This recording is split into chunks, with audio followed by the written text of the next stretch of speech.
Hello guys, ito yung free chemical na mga gulay, organically produced sa aming sariling garden. Siyempre, hindi mawawala ang dahon ng malunggay. Ayan.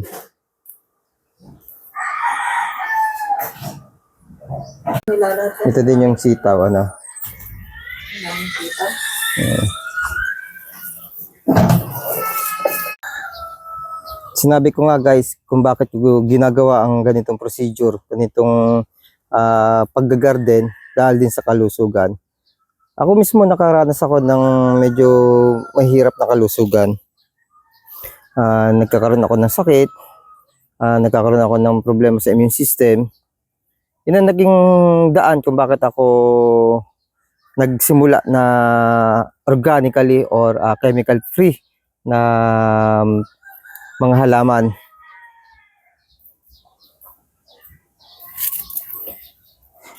Yung mga matatanda,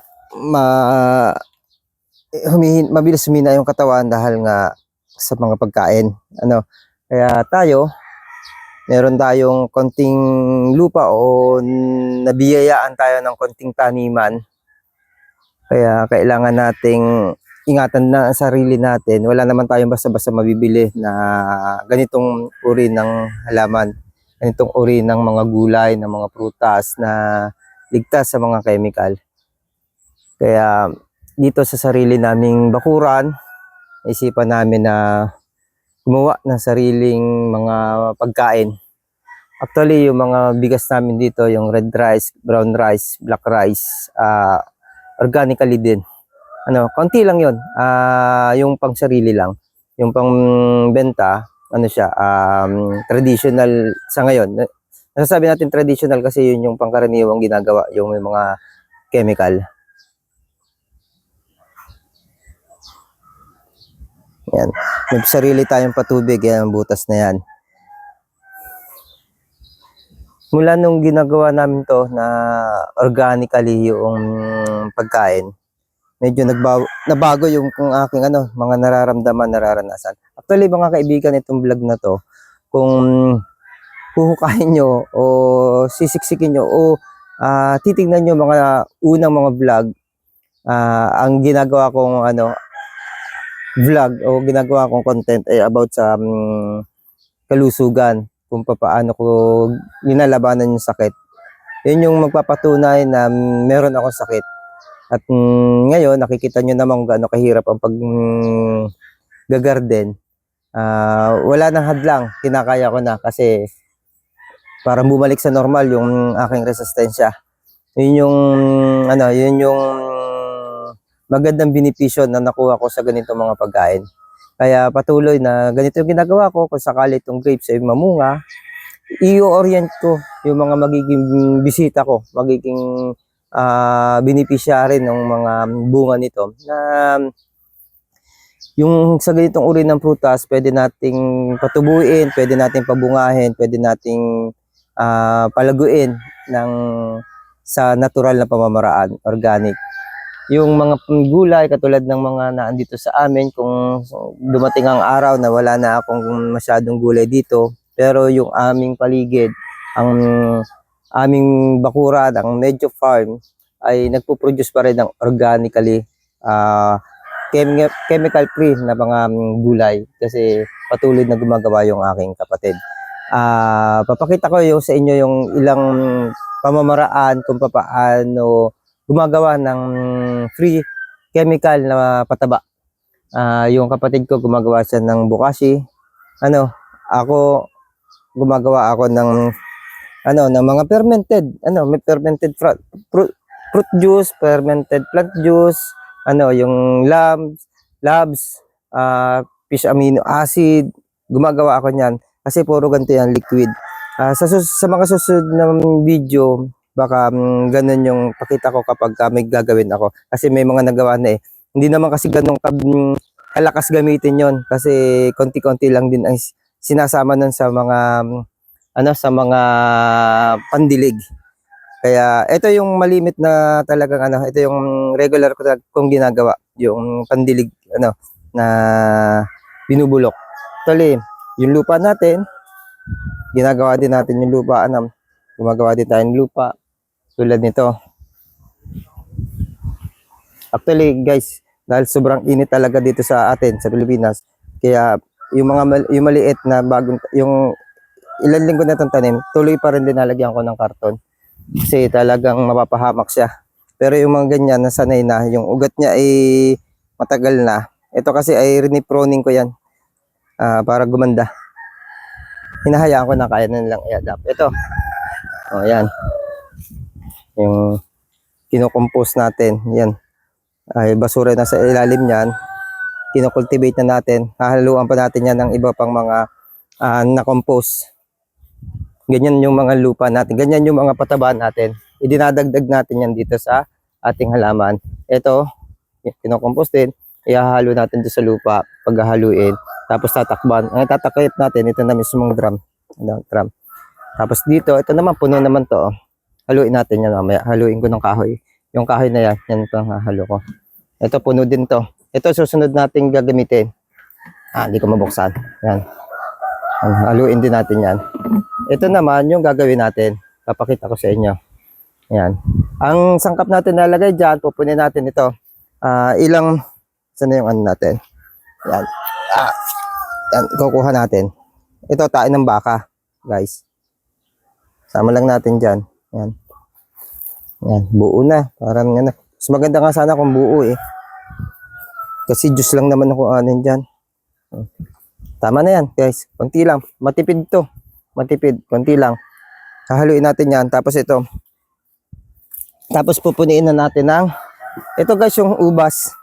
Yung ito naman, yung mga sibuyas, bawang na tinalop. Ay, dito muna. Panghuli natin yan. Ito, ayan. Mga tira na ano na yung hindi na nagulay na dahon ng malunggay. Ito napakaganda niyan, nutrition niyan. Tapos ito, pinutol-putol ko na yung mga ubas, yung tinanggal natin doon sa pabubungahin natin. Sabi ko nga, walang masasayang, walang matatapon na magiging basura kapag organically ka ng gulayan, halaman, basta halamanan. Yan, sasama natin dito. Siya yung magsisilbing pataba ngayon, guys. Ayan. Ganito lang ang simple. Simpleng-simple lang. Ngayon, tapos, pupunuin natin ng tubig ngayon yan. Ayan. Ayan. Tapos ito. Ayan. Ito mga nasa plastic. Ayan, ako na. Wait lang, guys. Ayan guys. Ayan. Kita naman siguro.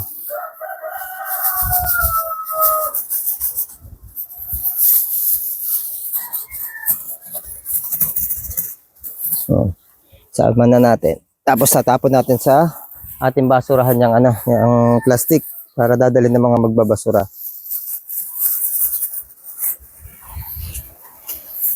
Ayan guys. Tapos, lalagyan ko na ngayon siya ng tubig. Higit tayo dito sa balon. Ang kagandahan ng balon guys, natural din siya. May mga lumot kasi ang lupa. Ibat na.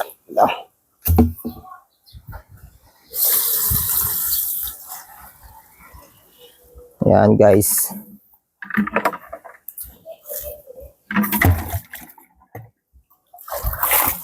Ang tubig nito guys, medyo nagi-green dahil ng lumot. Mineral siya.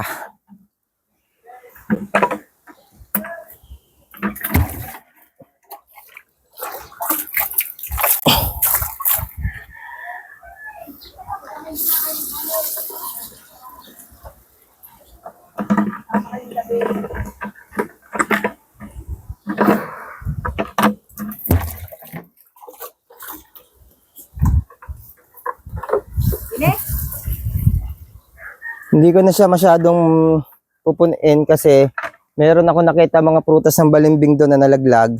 Isasama ko dito mamaya. Ihahalo ko din dito mamaya yung mga prutas ng balimbing. Hindi ko pa lang mapulot kasi nga mainit doon. Grabe naman ang init ngayon. Yan. Hahaluin ko ngayon. Guys, yan. Kasama may tae ng baka.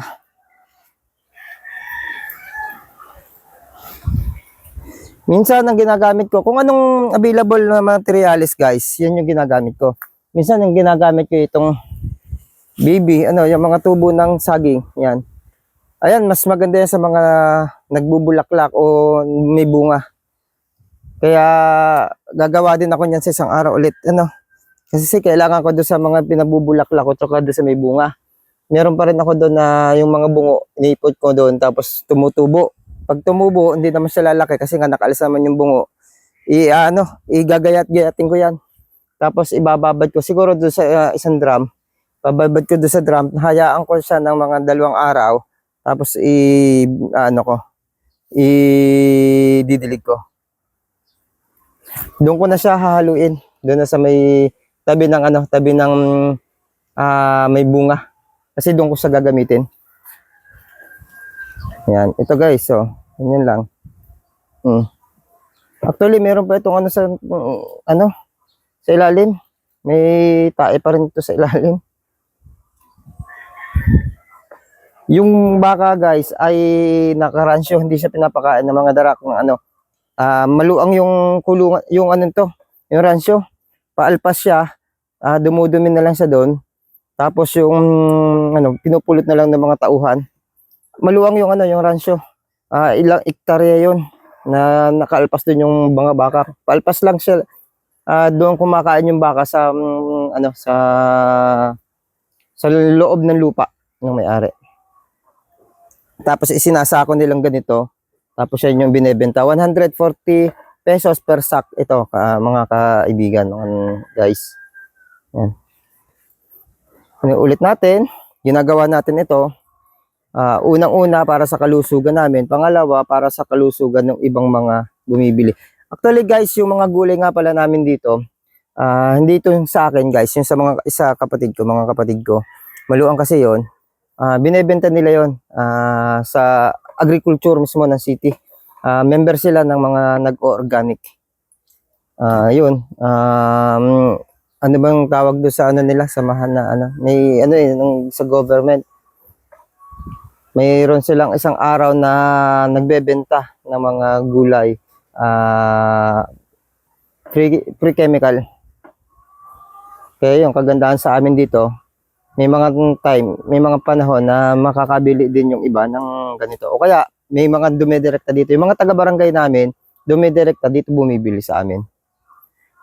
Hindi lang itong gulay mga kaibigan, pati sa mga hayop, free chemical lang ginagawa dito. Yung mga free range namin dito, ang kinakain mga trichantera, ginagayat-gayat yung mga gulay na reject dito sa garden, ginagayat yon, isinasama sa pagkain yon.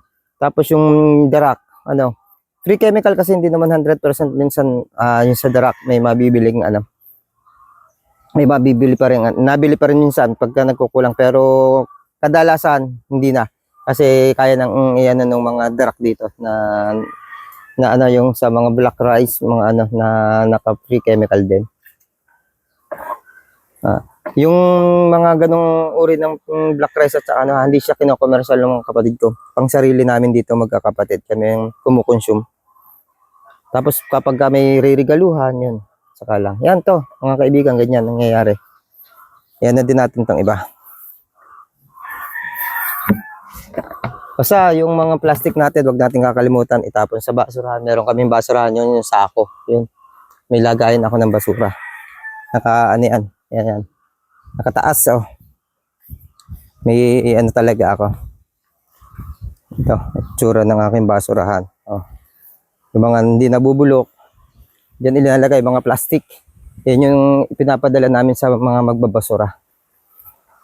Ito, yun ilalagay pa yun dito. Tapos haluin ko doon. Tapos ito, yan. Haluin natin, guys. Kasi natin to. Ito, mabaho kasi to Kailangan hindi man. Yan.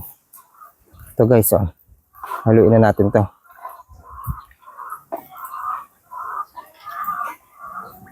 Tingnan yung kulay niyan, oh. Bahot, guys. Talagang medyo amoy patay na hayop.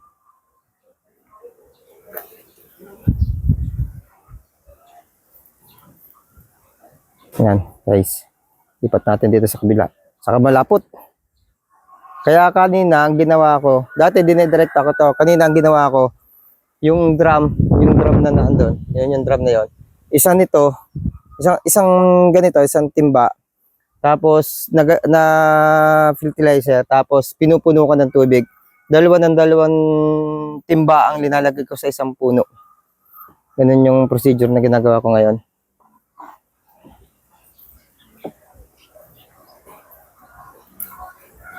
Parang kailangan ko pang bumili ng drum. Mas madaling gumawa nito, mas madaling pakinabangan kumpara sa mga compost. Kaya ako, hanggang kaunti na lang yung compost na ginagawa ko. Tapos, mini-maintain ko na yung pagdidilig ng ganito. Mas mabilis ito. Tsaka hindi limited ang ingredients kasi nga, katulad nun, di ba? Recycle, nagagamit pa. Dinadagdagan na lang. Dinadagdagan lang natin. Ito mga juice ko. Yan kung nakita nyo mga kaibigan, may mga saging. May mga saging. Ito yung may saging. Ito pwede ko siyang gamitin doon. Sa may Pero ito parang complete ito dahil kompletong ito eh. Ito may tae din ito ha. May tae din ng baka ito. Yan guys. Ito lang. Ganito lang kasimple.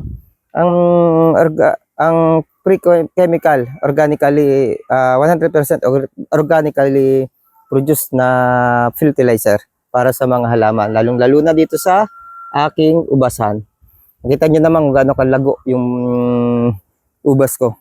Yung halaman ko, kahit dito sa gulay, ganyan kalalago. Ito lang yung fertilizer na ginagamit ko. Ang non-chemical din ang mga pesticide. Kalimitan yung mga binuburo kong gulay. Buro ang ginagawa ko parang siyang suka, parang alak. Lalagyan natin ng konting asukal para sa good bacteria, para mas matagal ang buhay nung good bacteria do sa sa liquid na ginawa natin. Yun lang mga kaibigan at kita tayo sa mga pag-garden natin. Happy farming! Guys, PS, I love you. Yung sa sulat nga, may PS, may PS eh. Tayo meron din. Ito, mamaya na, kasi mainit. Pag lilom dito, titiranin na natin yan. Ito, sinaraduhan natin. Tapos, binalutan natin. Ang dahilan, para mas madali silang, yung hindi mawala yung kanilang good bacteria. Kasi good bacteria yung mamumuhay sa ating mga halaman, sa ating mga lupa. Yan. O nga pala, paalala ko din ha, meron din akong ginagawang yung labs. Pero hindi ko na siya, may labs ako doon, papakita ko sa inyo. Pero direct ako na minsan na pagka yung pinaghaluan, yung pinaghugasan ng bigas, direct ako nang linalagay sa halaman. Kasi yun, mga kaibigan, bigas, nagsisilbi siyang, pagkain ng mga bulate, doon pumupunta yung mga bulate, mga kaibigan. Yung bulate, napakahalaga niya sa halaman. Kaya yun, papakita ko sa inyo yung yung labs na ginawa ko, meron ako doon. Tsaka yung ibang ang tawag dito, insecticide. Ito yung mga pinaggamitan natin, kailangan itapon natin sa tamang tapunan para hindi nagkalat. Guys, ito yung gloves. Ito yung bigas, binabad na bigas. Linalagyan ko, sabi ko naman sa inyo, linalagyan ko ng ganito. Para siyang ginagawa nating rice wine. Diyan pupunta yung mga, mga bulate natin. Yan yung nag-aakit ng bulate. Tapos, itong isang ito yung ini-spray natin kapag may mga insekto. Ano siya, kalamyas, binabad natin kalamyas yan. Tapos may isa pa tayo, papakita ko sa inyo ha. Fruit juice siya. Ito guys, yung mga balat ng Indian mango. Yung mga, tsaka yung buto. Ginawa natin na fruit juice. wala natatapon, hindi nasasayang ang lahat ng bagay napapakinabangan. Sa halip na itapon natin sa basura, pwede din naman direkta sa basura, gagawin natin fertilizer. Pero ginawa natin, ginamit natin siya na liquid fertilizer. Yan, fruit juice siya. Pero yung ibang gumagawa ng fruit juice, direkta, madaming mga asukal o kaya ay molasses. Ang ito, konti lang. Direkta, gagamitin agad natin yan. Isang drum yan, ang katumbas nito, isang drum na tubig yan. Pwede na.